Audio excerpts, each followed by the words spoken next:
Hey guys, this is Chris from Empire Bricks and welcome to another LEGO Star Wars set review. Today we're having a look at set 75154, the TIE Striker. It was released in 2016, it comes with 543 pieces, it has 4 minifigures and it retailed for $69.99 in both dollars and euros. So guys, Rogue One set, really happy to have this, and let's dive in and start with the minifigures.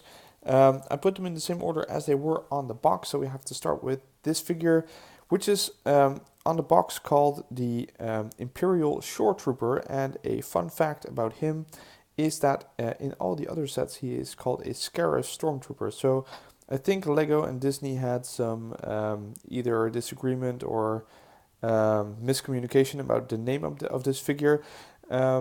But this is actually a Imperial Shore Trooper, and to be really precise, he is the Imperial Shore Trooper commander, if I'm not mistaken. Let me check that. Captain is the word I was looking for. So you can actually check a video on my channel that is about every Imperial Shore Trooper ever made, and you can see this guy. But in this set, he is just the Imperial Shore Trooper. He comes with some awesome printing on the front and on the legs. He has one blue arm, indicating that he is actually a captain. The regular ones have just 10 arms. He comes with a brick-built custom rifle. Has a really cool helmet, which is the same mold as from the Imperial tank pilots, and underneath the helmet is of course an angry clone face. The back printing is relatively simple with some packets and belts, but nothing really spectacular. But I really do like the printing on the front. Excuse me. Kind of sets them apart from all the other troopers, and these shore troopers are pretty rare, so I'm really happy to have this guy. Next up is the Imperial Ground Crew. Let's get him sharp. The printing is... Let's try to get this focused. Yeah, so there's some intricate printing on the torso, indicating all kinds of mechanics and communication devices.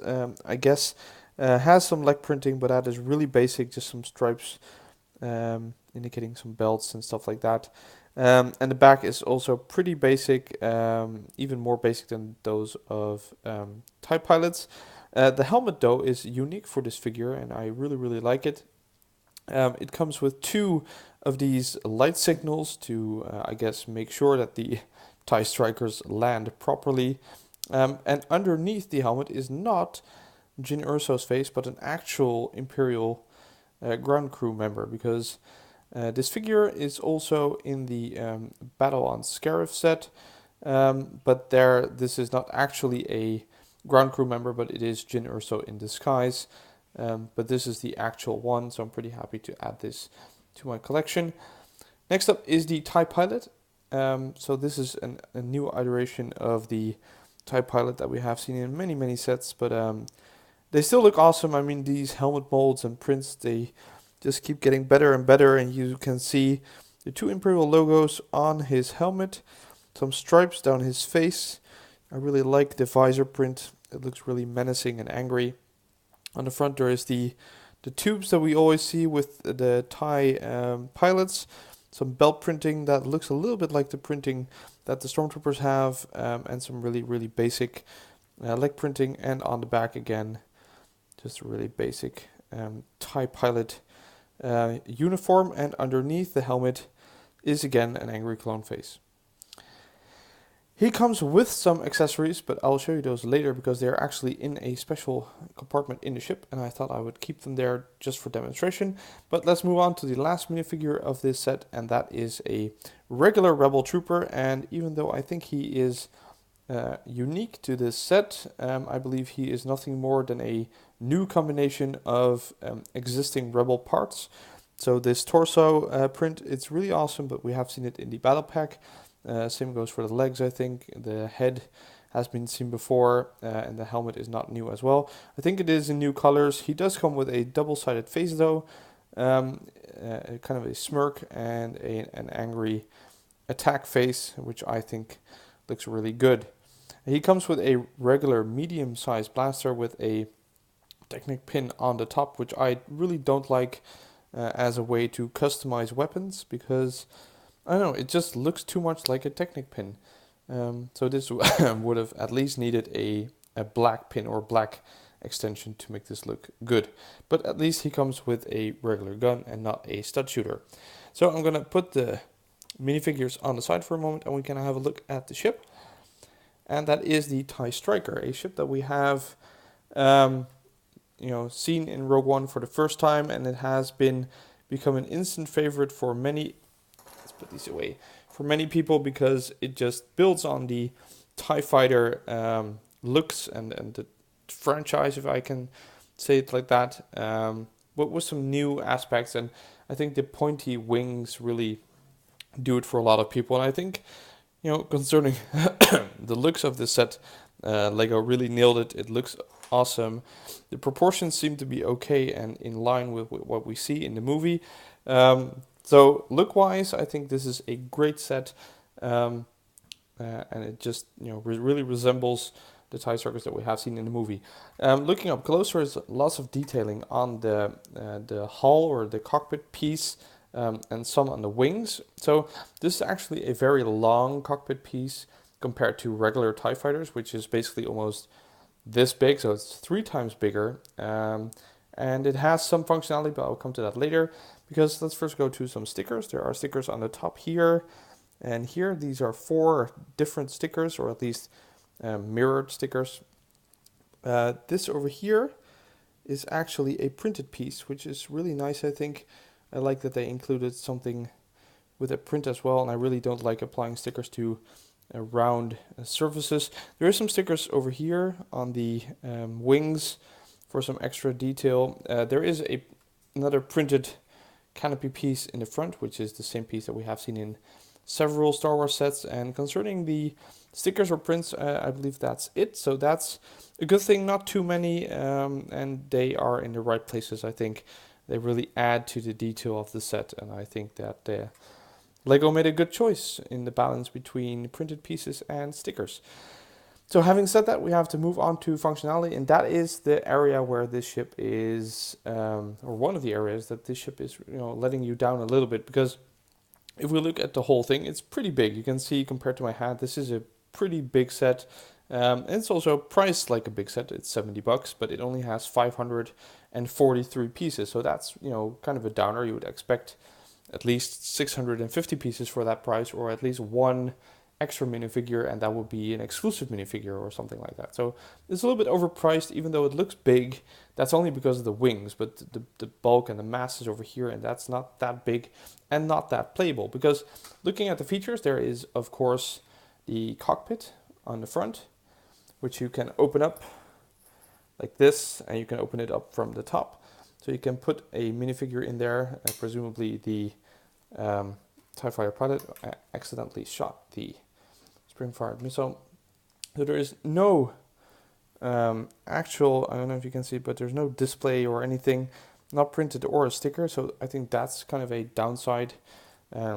Would not have been really hard to just add a printed piece over here as kind of a display or cockpit piece. So that would have been nice.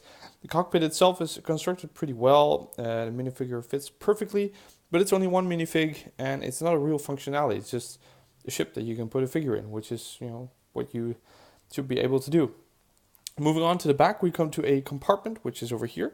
You can open this printed canopy piece and have a look inside, and there's several things in here. Like I said, the TIE Pilot actually comes with some accessories, including a medium-sized blaster that is in this compartment, and it is stowed away inside this hole of this red Technic pin over there. There is a pair of binoculars over here, which is attached to a clip, and there is this radio communications piece, which is basically a molded radio with a tile on top of it with a sticker. And I think this is a pretty cool sticker, but they could have used this sticker as well for the front cockpit, and you can put the antenna in the same red Technic piece. So that's the functionality. There is space to store some stuff, which is cool, but I'd rather see space to put troopers in or transport, those orange cargo crates, so something like that to put inside.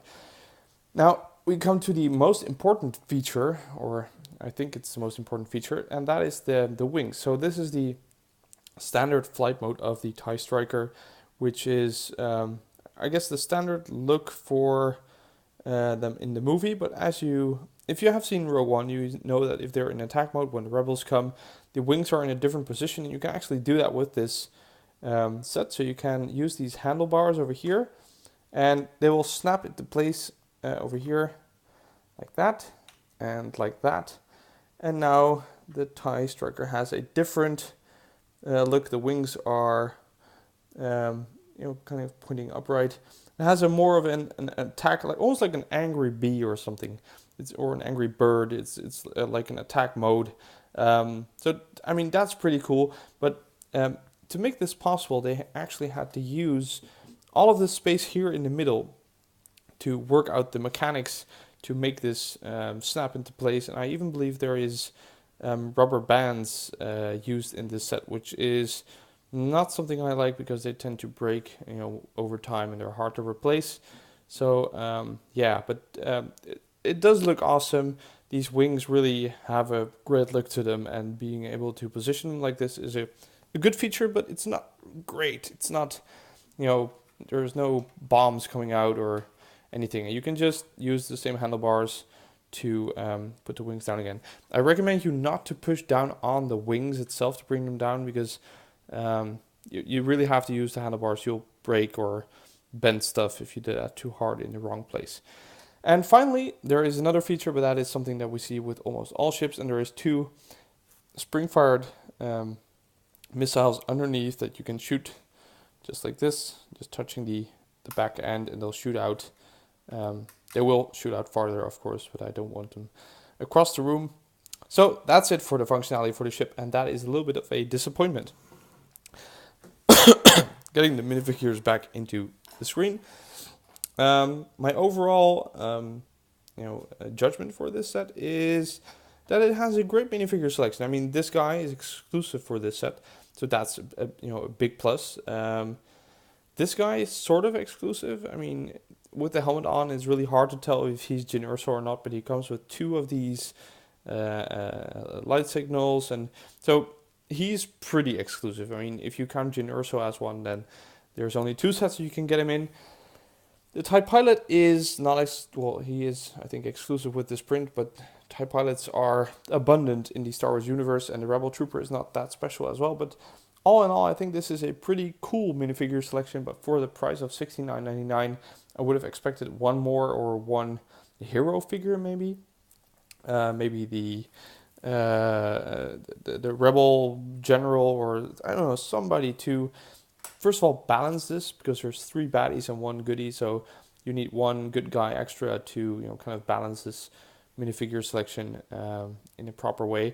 And also looking at the set, the functionality is just not that great. This is really a ship that you want to fly around as a kid in your room, but as an adult or as a fan of Lego, this is purely a display piece. There's not that much you can do with it, and as a display piece, I think it's most logical to have the wings in this position. So that functionality doesn't really add anything for more mature collectors and Lego builders. So overall, I think this is a good set. It's not a great set, mainly because of the price and the functionality, and I do recommend you to get this set because, and this is a big plus, this set has only been seen in the Rogue One movie. Now, that movie was a one-off, and I do not expect to see the TIE Striker in any First Order movies or anything like that. So, when the new movies come out and this one goes out of stores, this one will be a collectible. I think this will be just as collectible as the older, TIE Fighter, the 9492 set, if I believe, which is pretty hard to get now, and it's a collector's item. It's the original TIE Fighter, and this will be another one of those originals. Just have to wait a few years, I think. So I do recommend you to get it, but not at the $70 price range or €70 price range. I would wait till you can get a sale for around like 40 or 50, that would be a great price to get this ship and the minifigures. And even if you do not want to display it, it's still a great collection of pieces with all the black tiles and plates. This is great for mock building. So for like 40 or 50, you're having a great deal, and you'll have a ship that will probably be a collectible somewhere in the future. So guys, that's my review. I really hope you liked it. If you did, please like, comment, and subscribe to this channel, and I'll see you at the next review.